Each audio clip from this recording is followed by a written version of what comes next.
பொறுப்பை பார்த்து போனேன்னு இருக்கவா முடியுது? நீ பண்ற வேலைக்கெல்லாம் பைசா பண்ண நான் எங்க போறது? உங்க பஞ்சாயத்துல அப்புறமா வச்சுக்கோங்க. குடுக்க வேண்டிய 30,000 அப்புறமா வண்டி எடுத்துட்டு போங்க. அசிங்கமா இருக்காடா? இல்லம்மா, அழகா இருக்கே. வண்டி எடுத்ததுக்கு அப்புறம் தான் மலையெல்லாம் நல்லா தெரியுது. Super view.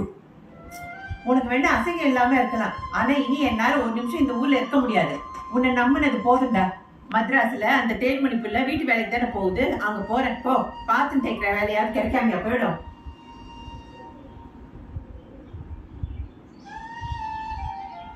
சரிம்மா, எப்பம்மா கிளம்புற?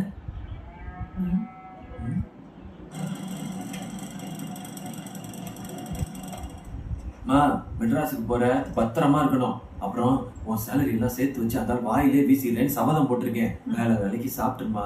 அப்புறம் இந்த சோப்பு யூஸ் பண்ணி பாத்திரம் கழுவாத, கையெல்லாம் எரிச்சலா இருக்கும். அதுக்கு பதிலாக எரிச்சல் மரத்துல